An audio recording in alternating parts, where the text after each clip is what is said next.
on, but some very exciting infrastructure that's been funded, and we look forward to receiving those as well. So once again, I'll thank you very much for coming. It's a historic day. This is the first one we want to have these meetings biannually, and see if we can move this region forward with the collaboration of all three levels of government. We've put aside the political differences. We want to talk about things that we all agree on and get those delivered for our community. So thank you. Thanks. Well, Mayor Flannery, thank you very much. Thank you to Stephen and Tony for being here as well. Look, all of us are proud locals, and we want to make sure that we get the best possible outcome for our region, whether that's in terms of road infrastructure or getting behind the Dolphins bid. I want to say thank you very much to Terry Young and to Luke Howarth for their support today, along with all of our other colleagues who are here, trying to identify where we need to further invest to declog our roads, to make sure that the infrastructure is there for a community which has very, very significant growth, one of the fastest growing regions in the country, and that puts pressures on our road systems, on our schools, on infrastructure and service delivery otherwise. So it is important that we can find common ground wherever possible. One of the projects that we've been working on very closely with Council for a period of time is Young's Crossing. Essentially, at the moment, we're asking people on a main arterial road to drive through a creek bed to get to work and back home each day. Over the last 10 years, that particular road has closed 50 times because if you get a few inches of rain or if there is a release from the North Pine Dam, that road is flooded and it's inaccessible. And it means further clogging on Gympie Road or the Bruce Highway. And the federal government, which I'm pleased to announce today, will contribute $32.75 million to that project, which is essentially half of the cost of the build, and the other half will be met by the Moreton Bay Regional Council. This will make an enormous difference for people in our local community, particularly those commuting from Dayborough into the city, those coming from Petrie or Narangba and the surrounding suburbs. This will really be transformational in that local community. So thank you very much for the collaboration, and thank you also to Minister Miles, Minister Bailey, and also to the Deputy Prime Minister. All of us have been working closely together. There's an ask of $10 million from the state government that we're hoping that they can contribute to the upgrade of Dayborough Road, which is the adjoining intersection with Young's Crossing, and it's a demonstration of the council's capacity to deliver a road probably more quickly, frankly, than the state or federal government would be able to do. And our investment there leverages off the investment made by the local Moreton Bay Regional Council, and we're very grateful for that partnership. Thank you. Today's meeting is quite historic, for the first time bringing together all of the elected leaders of the Moreton Bay region to agree on some priorities moving forward. We've got local, state and federal representatives, both sides of politics, ministers and shadow spokespeople, and while day to day we might disagree on some things, we all love our region and we all want to see jobs and homes and infrastructure delivered for them. We've been discussing Young's Crossing Road, an incredibly important project. Most of us remember swimming at Young's Crossing when we were kids, but it's no longer a country waterhole. It's now a major thoroughfare, and this project's very important. The state has committed $375,000 to working with the council on the planning, and I'm confident we'll be able to deliver the additional $10 million required. We certainly thank and recognise the federal representatives, and Peter in particular, for delivering the $25 million there to allow the council to get on with that project. We're also working on the very important Moreton Connector Road. That's a road connecting Griffin through Mango Hill to North Lakes for all of those folk in Marumba Downs and Griffin who see North Lakes as their town centre, but also eventually, hopefully, a further river crossing addressing that bottleneck that so many of us sit in every morning and every afternoon. And we've also committed, all of us, to support the Dolphins NRL bid. How fantastic would it be to have an NRL team right here in our region, putting our region even more on the map than it already is. And we're very excited by the bid, very excited to work together to do everything we can to convince the NRL and the ARL Commission that this is the right place, the right stadium, the right team. Good morning. I'm Tony Murphy, the CEO of the Dolphin Organisation. I'm extremely humbled that we have three levels of government supporting us today. The Dolphins are the heartland of rugby league. We represent Moreton Bay region and beyond. So going forward, we are very excited that we have an opportunity today to launch our bid to become the NRL 17th team. Thank you. Deputy Premier, you were just talking then, this is history today. Is it safe to say that you buried the hatchet with Minister Dutton? Oh, look, as I said, they'll Don't go continue. too far. I'm sure there'll continue to be things that we disagree on day to day, but you know, Peter and I both grew up around here. We went to the same school. We know this area really well, and there are lots and lots of things we agree on, and that is delivering the jobs and the housing and the infrastructure that this area needs to keep growing. So is that a yes or a no? Maybe one of the hatchets. How's that? Minister, will you be pressuring the federal government to expedite the Toowoomba Well Camp, the quarantine facility? Look, that is a proposal that remains our preference. We remain supportive of it. We think it makes a lot of sense. We think it would address some of the weaknesses that we've seen in hotel quarantine, attempting to deal with these new strains of the virus that spread more rapidly. And so, of course, we'd love to talk more about it. With the federal government announcing now that on the 15th of May repatriation flights will begin again from India, do you feel that Queensland should now step up to the plate and take a little bit more of the responsibility and take some more people in? With the National Quarantine Centre, we could take more people in. We could assist with bringing more Queenslanders home from India faster, and indeed other parts of the world. But we would need that facility to be able to take more people. Minister Dutton, obviously the Deputy Premier has been quite vocal, along with the Queensland government, about their facility. Is there been any more talks, or sort of, I guess, anything being workshopped at the moment? Well, I think all along, over the course of the last 15 months or so, when we've been dealing with this virus, we've taken the medical advice, and the medical advice to National Cabinet was very clear, and that's why the Premiers and Chief Ministers signed up to the original arrangement. That is that there would be a very effective way of dealing with quarantine through the hotel model, and the beauty about the hotel model is that it has worked. It's worked here in Queensland to the credit of the Queensland Government. It's worked in New South Wales, Victoria, Western Australia, and right around the country. And the advantage is that you can scale up. You've got thousands of rooms available. You have segregated arrangements where people can use en-suites. Food can be delivered to their rooms, and you can scale it up or down depending on where you are in the cycle of the pandemic. Now, the states, in particular Victoria and Queensland, have put forward proposals. In Queensland's case, WellCamp, and in Victoria, I think it's now switched to Avalon, but we'll consider those, as we've said all along, but we want to really recognise that the health advice that these decisions were based on was that the hotel model was the most effective. And if you look at our experience compared to the rest of the world, it has been incredibly successful. Where there has been a compromise, where somebody has walked out into a hallway at a hotel and interacted with somebody, and there has been a spread or a breach of, as a result of a breach of the quarantine arrangements, well, that could happen at WellCamp or Avalon or anywhere else. So it has worked very well. The only question mark is around ventilation, and even that is, a patchy claim. So there are ways in which you can address that. I think what we've demonstrated today is that the three levels of government are able to work together. Frankly, I think as a country we've been able to demonstrate that over the course of the last 12 months as well. Australia has done probably better than any other country in the world, and as we rebuild the economy now and get those jobs created in regions like Moreton Bay, then we can get the best possible outcome into the future as well.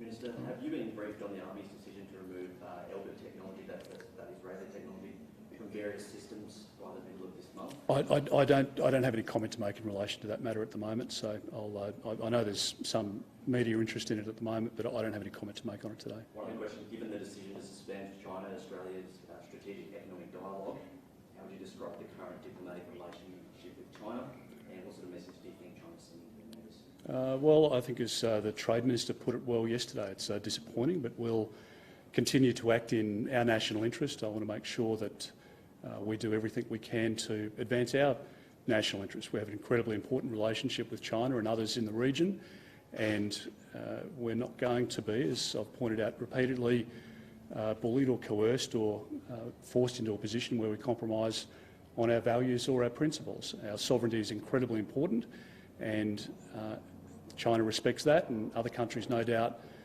do as well. I want to make sure that we can continue to work with our partners in the near region. It's an incredibly important period in history, and we need to make sure that we can continue to work with countries including China, and that's my want, it's the government's want, and it's what we'll work toward. Minister, whistleblowers have told our newsroom that there's a planned march tomorrow in Cleveland, being the seat of Bowman, against Andrew Laming returning to his job.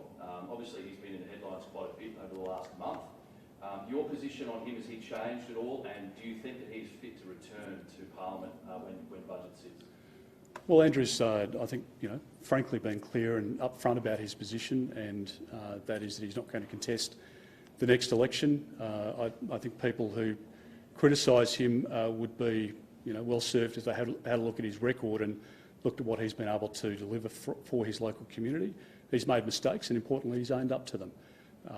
If there is a politically based rally against him, then the organisers no doubt will be upfront about their affiliations and who they're there representing, as opposed to the local community. But you've sort of given the game away now that it's supposed to be a surprise, was it? No, it was no surprise. But Right. Given that he's very integral to your government, perhaps the balance of power, if he wasn't, would you be saying the same thing? Well, it's just not a question. I mean, he's going to be in Parliament. He's been elected to represent the people of Bowman for 3 years. You'd be critical if he wasn't going to attend Parliament, because that's what he was elected to do, and he's able to do that, and he will be there on Monday.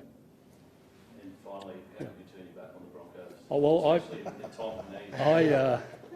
I sent a photo of my cap before to Carl Morris just to gauge his reaction, Tony, and he's well, I can't repeat his words, of course, but look, I think the bid here is an incredible one that Tony and the Dolphins have put together. I want Peter Beattie and I want Kate Jones and others who have influence within the ARL to support this bid. I think it's incredibly important for local kids to have another club to follow, and I've always been suspicious about people that change clubs. I was brought up with the Broncos, and that won't change, but my number 2 club is the Dolphins, but at the moment the number 1 club to bid is the Dolphins, and all of us locally will support the Dolphins bid. I think for a growing area where we have an incredible number of young families, for young boys and girls to be engaged in the programs at the Dolphins, the Indigenous programs that they've got, the new stadium that's been built, I just think it's an incredible asset for Brisbane, and particularly for the Greater North region of Brisbane. This is needed. We need this club, and all of us are here to support the Dolphins, and let's hope that sanity prevails and they're successful in their bid. All right. Just, Deputy Premier, you probably know a lot about this as well, growing up in Brisbane and being a part of it, as the Minister just touched on. This city is a Broncos city. How do you think that people are just going to jump ship? I mean, it's like the Minister said, it's very difficult for people to just dial up and go for the Broncos anymore. Brisbane is big enough for 2 NRL teams, and my household, my family, loves rugby league enough to have 2 teams, and so I think it makes a lot of sense to put a new team here in Moreton Bay, the Dolphins, and we'll be barracking for both them and the Broncos when they play each other, the local derby. It'll be huge. Minister, why is this show of support so important today? Well, I understand as part of the bidding process, the NRL looks to which bids have the support of local, state and federal representatives, local representatives from those governments. They asked us to tell them that. Well, we thought we could both tell them that and show them that. And we've shown them that today by putting our Dolphin caps on, our Dolphin ties on, and we're back in the Dolphins. What sets this apart from other bids that are happening across the southeast? There is so much strength in this bid. You've got a very financially viable club with a very long and proud history of being competitive in state competitions, as well as bringing lots and lots of juniors through rugby league. And you put that together with the support that the bid team have managed to put together, the fantastic stadium that's been built up over recent years. They do just a fantastic job of putting on a rugby league show at that stadium. And I think once people get there and see it and experience the Dolphins culture, I think lots of people will get on board. Minister, just another question about the North Burnett Council. There are reports it's going broke and they're worried it will run out of money to offer basic services like road, library and pool maintenance. What's being done to support them, or is there anything being done to support them? We do a lot to work with local governments to ensure their sustainability, including in North Burnett. So the Queensland Treasury Corporation has been working with them. The local government department that I'm the minister for has been working with them. I've met with Mayor Chambers. She wrote to me again just recently. We need to work together to ensure that the community that community continues to get the services that they rely on from local government. All of our local governments need to be sustainable. They need to manage within their means, and we need to work with them to assist them to do that. Tony, can we ask you a couple of questions Sure. about BIT? Sure. How successful do you think you're going to be? Oh, we need to be successful from day one. We're a true rugby league club, and we're very successful in the Queensland Cup. We're the most successful team in the state league. We certainly know how to run rugby league clubs, so that's not a worry for us. We're just got to make sure that we're commercially viable. And I think, you asked questions about the Broncos before. I think it will enhance the Broncos. It's one of those studies that we had a look into a second team. It'll enhance the original team, so I think the Broncos will be pretty pleased that we've come into play. Are you feeling the threat from any of the other bids across the south?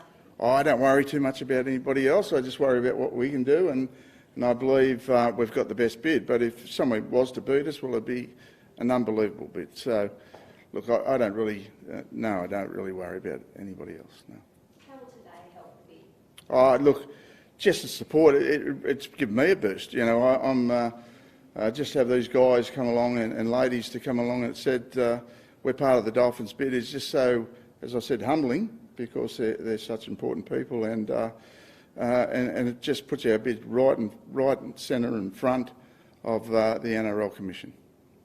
And just, Mayor Flannery, there's been a lot of talk today about stealing those fans from the Broncos. What is the potential catchment of the Dolphins team? We have the potential, or the Dolphins, sorry, have the potential to look at a catchment area of probably about 1.2 million people. That'll go for everywhere, for I see, from anywhere from Bowen Hills to Bundaberg and out west to Blackall. So, not this whole town do support the Broncos. I've never really been a Broncos supporter. So I'm very happy to have another team in Brisbane support our local Dolphins. And I think this won't be another second Brisbane team. This will be the Moreton Bay region team right up to the Sunshine Coast. There's enormous growth areas in there. The potential is unbelievable when you look at the economics of it all, and the businesses coming to our area, the people moving to our area. So they say competition breeds success, so this will be a competitive team with the Broncos. And as Tony said, I think it'll make the Broncos a better team. But I'm looking forward to seeing the Dolphins beat the Broncos at Suncorp Stadium. Do you think this will help keep the talent pool here, like we're seeing like the Xavier Coates, the Munsters, and all those really good Queenslanders end up in Melbourne, which we hate? Do you think it'll help keep them here? Yeah, definitely it will. This gives a pathway from our juniors that the Dolphins have a fantastic outreach at the moment to many junior clubs around our region. This will expand if that bid's successful, and that will give them a pathway from being a schoolboy representative right up to the NRL, the top level at all. So a lot of Queenslanders you see that move to either Melbourne or down to Sydney always want to come home whenever they can, have the opportunity. This team will start in 2023, so a lot of talented players are waiting to see the bid results and that team come to fruition before they sign their contract. So there'll be many talented players out there, I think, that would love to come to the Moreton Bay region, particularly with the Dolphins, and make Queensland their home. Very good. Thank you. Thank you. Thank you. Well done. Exactly.